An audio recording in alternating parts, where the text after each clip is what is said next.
Seja bem-vindo ao Seminário Teológico Batista Independente do Triângulo Mineiro. Essa é a sua matéria de Sociologia da Religião. Eu sou Carlos Fabiano e eu te convido para essa aula extra. Vamos lá? E para começar o nosso assunto acerca de sociologia, eu queria abordar aqui um texto para nós começarmos a nossa conversa. Certamente você já leu ou assistiu a história Alice no País das Maravilhas. Acompanhe comigo esse trecho. A Largata e Alice olharam-se por algum tempo em silêncio.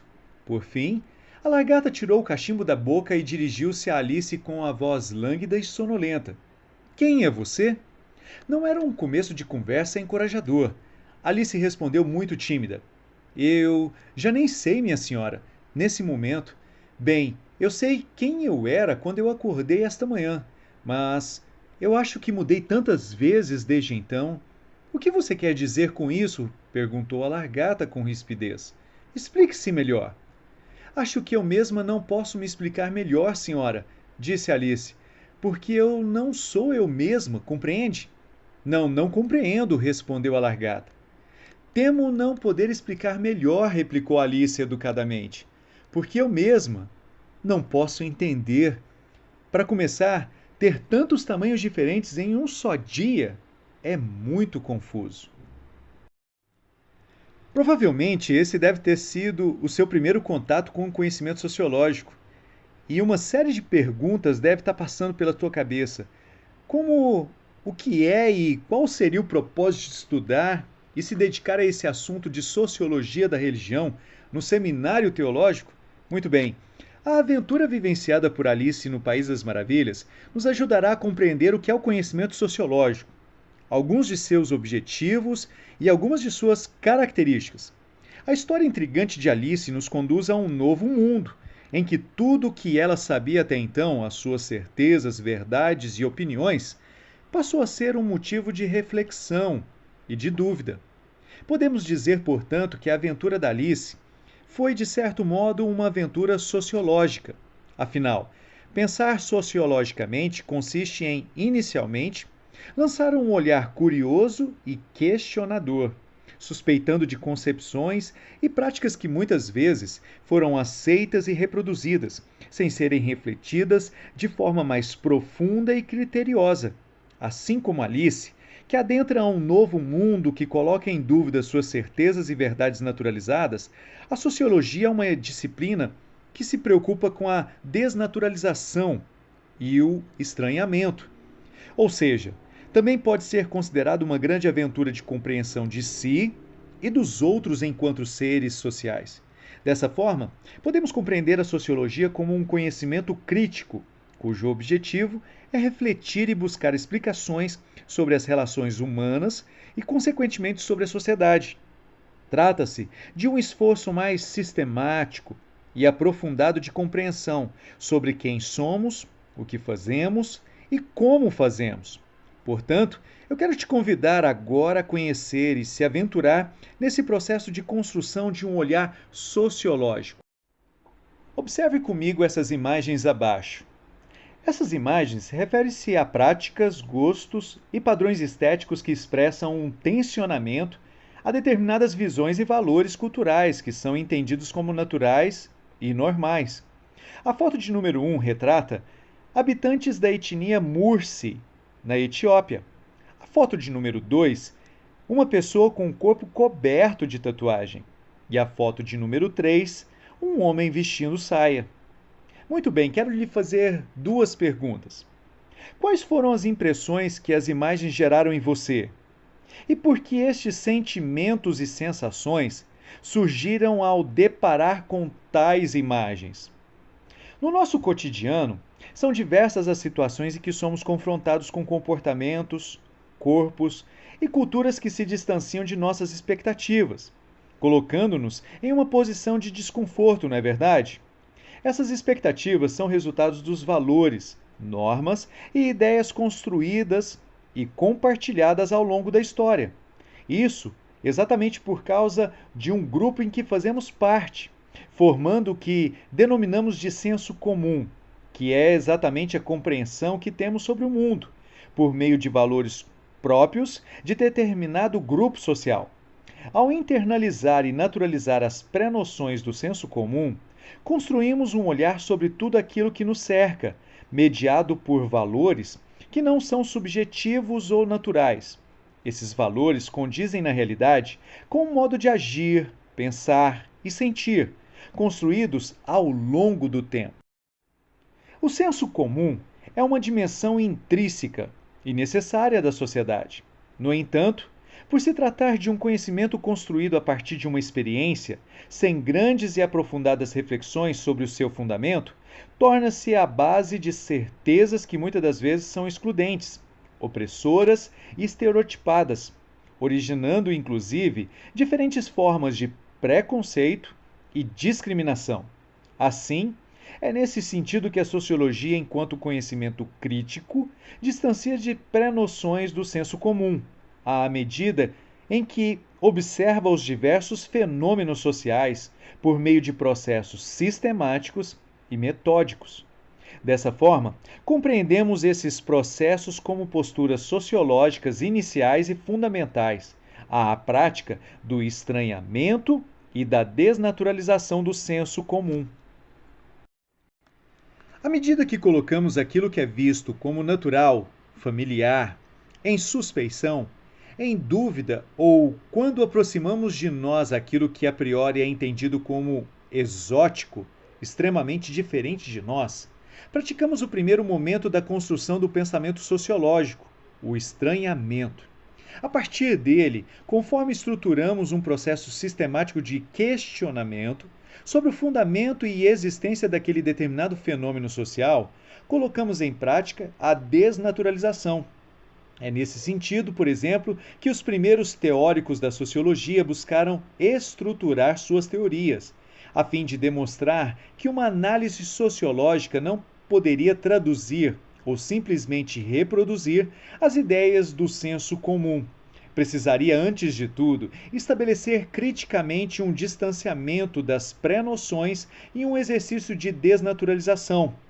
Observe a seguir alguns fragmentos que expressam a posição dos sociólogos clássicos, os quais você conhecerá de forma mais aprofundada nos próximos módulos, sobre a natureza crítica da sociologia.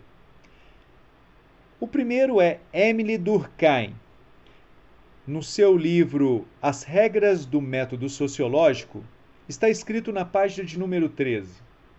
Todavia, se existe uma ciência das sociedades, é de esperar que ela não se limite a ser paráfrase de preconceitos tradicionais, e sim que mostre as coisas de maneira diferente da encarada pelo vulgo, pois o objetivo de toda ciência é descobrir, e toda descoberta desconcerta, mais ou menos, as opiniões formadas.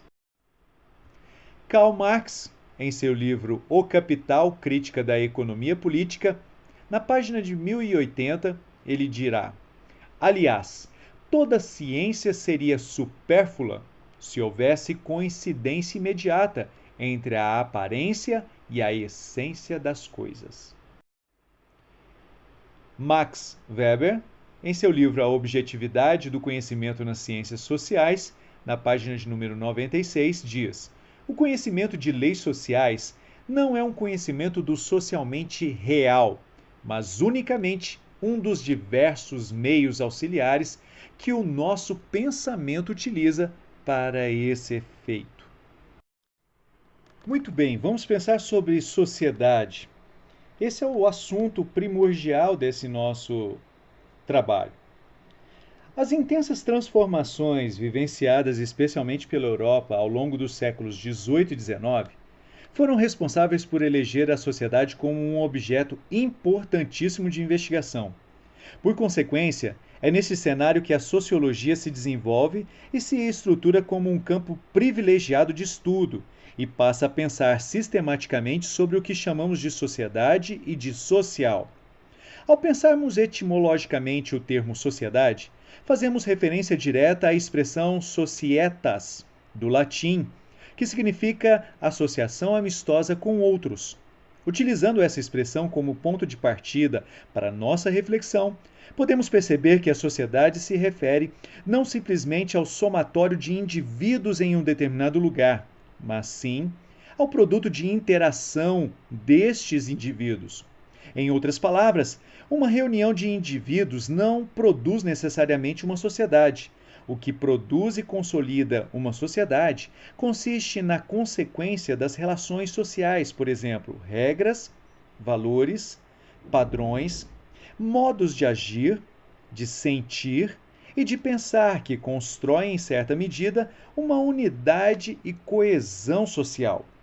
Ao tratarmos de conceitos relacionados à interação e à relação social, abordamos exatamente a dimensão social. E essa, a dimensão social do indivíduo. Ao longo de todo o aprendizado em biologia, compreendemos que somos indivíduos biológicos, constituídos de uma estrutura orgânica, fisiológica e anatômica própria. No entanto, muitas vezes não percebemos as características que demonstram nossa dimensão social, ou seja, recorrentemente naturalizamos características que são próprias da nossa interação social e as compreendemos como se fossem próprias da natureza orgânica. Para entendermos melhor nossa constituição social, precisamos compreender a sociabilidade como uma condição da qual a nossa espécie compartilha de viver em grupo.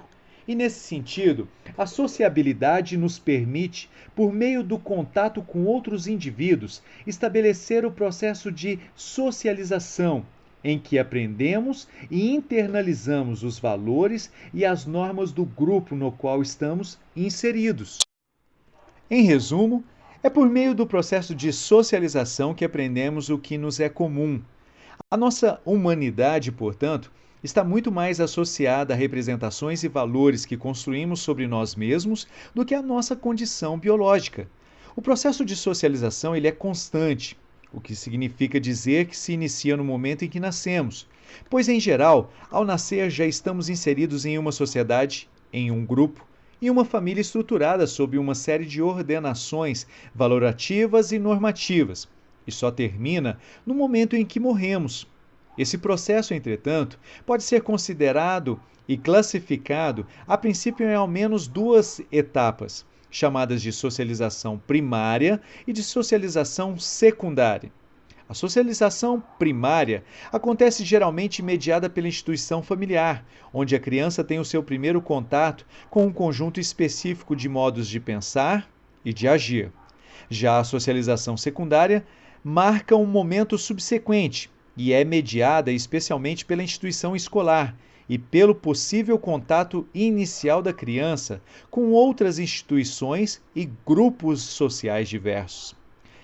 Essas instituições sociais, ao contrário das representações mais usuais que se relacionam a entidades físicas, refere-se ao ponto de vista sociológico, a um conjunto de regras e padrões que foram altamente normatizados e cristalizados na sociedade, tornando-se estáveis ao longo de grandes ciclos da história, apresentando um alto teor de coercitividade, diferenciando-se assim claramente de consciências individuais, mostrando a inter-relação entre elas e sendo notoriamente carregadas de valores morais. As instituições sociais são fundamentais no que cerne à promoção da coesão e da organização social, à solução de conflitos e à manutenção da estrutura social. Muito bem. Um importante tema de investigação nos últimos tempos e para diferentes áreas, incluindo a sociologia, é a juventude. É recorrente ouvirmos referências generalistas e estereotipadas sobre o jovem ou a juventude no contexto do senso comum. E, por consequência disso, tais referências acabam por minimizar ou até mesmo esconder a complexidade em volta desta categoria e também na própria experiência concreta dos sujeitos. Comece, por exemplo, construindo uma imagem do que você entende por jovem, ou juventude, por exemplo. Identifique características de forma espontânea, como as de ordem física, mental e emocional.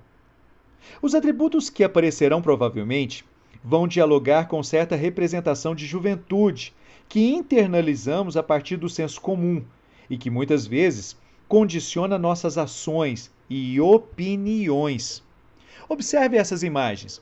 Os jovens em diferentes momentos de interação, expondo formas distintas de sociabilidade e apresentando-se em grupos sociais e instituições sociais diversas como mediadores de suas relações. Bom, ao observar que nesse grupo apresentado aqui, nós temos experiências de juventude extremamente diversas, ou seja, categorias como raça, sexualidade, gênero, idade, religião, classe social, padrões estéticos, doenças e deficiências, entre outras.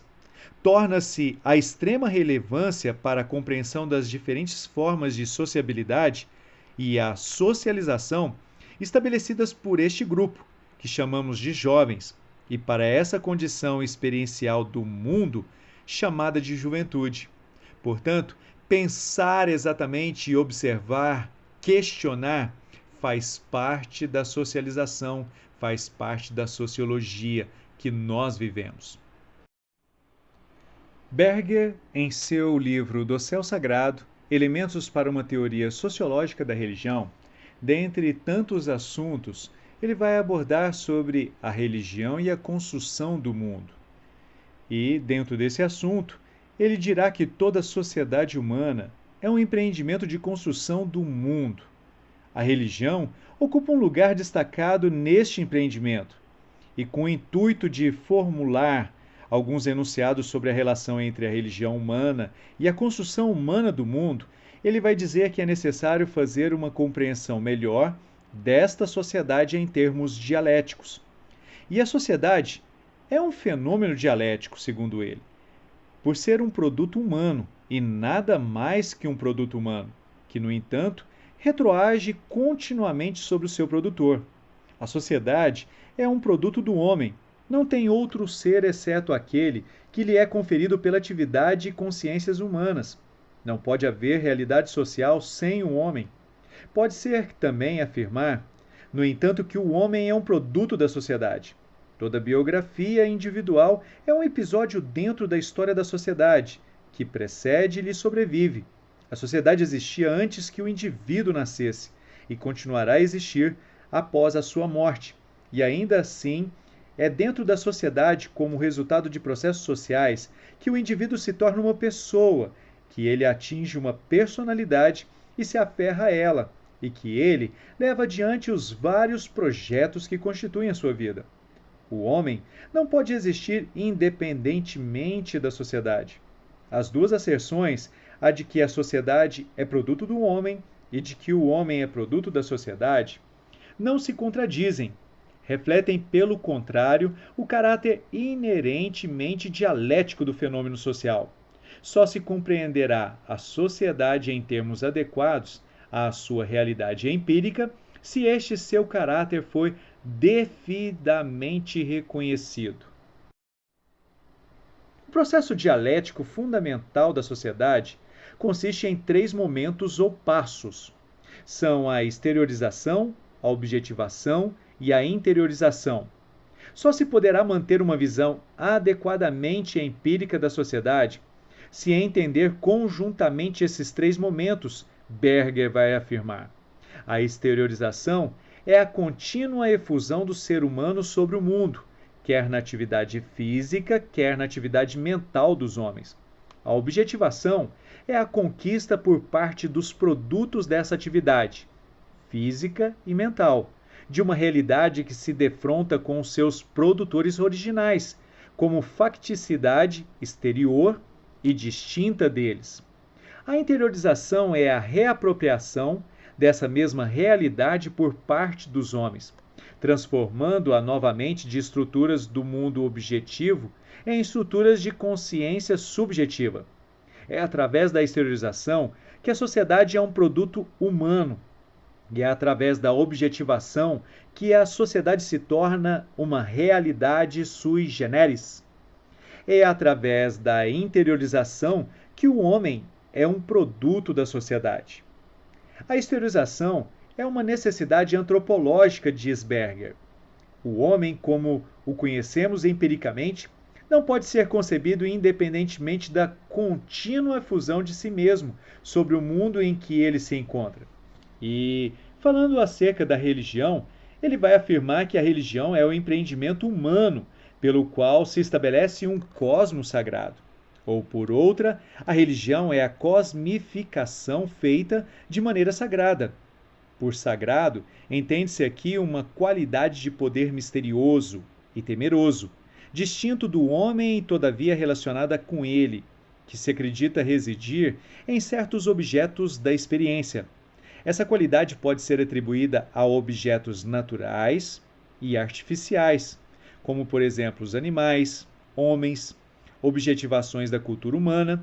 Há rochedos, por exemplo, que são considerados sagrados. Instrumentos também são considerados sagrados. Alguns países, ou pelo menos um, conhecemos que vacas são sagradas. O chefe pode ser sagrado, como o pode ser em costume a instituição particular. Pode-se atribuir uma pessoa qualidade ao espaço e ao tempo, como nos lugares e tempos sagrados. A qualidade pode finalmente encarnar-se em seres sagrados, desde que os espíritos eminentemente locais às grandes divindades cósmicas. Num certo nível, o antônimo do sagrado é o profano, que se define simplesmente como a ausência do caráter sagrado. São profanos todos os fenômenos que saltam fora como sagrados, por exemplo, as rotinas de uma vida cotidiana. Pode-se dizer, portanto, que a religião desempenhou uma parte estratégica no empreendimento humano da construção do mundo. A religião representa o ponto máximo da autoexteriorização do homem pela infusão dos seus próprios sentidos sobre a realidade. A religião supõe que a ordem humana é projetada na totalidade do ser. Ou, por outra, a religião é a ousada tentativa de conceber o universo inteiro como humanamente significativo. Bom, nós chegamos aqui à nossa parte final dessa aula extra e eu gostaria que você pudesse ouvir novamente, extrair todo o conteúdo dessa aula e que em uma aula presencial que teremos online, você possa tirar as suas dúvidas. Que seja de bom proveito esse material e que Deus te abençoe.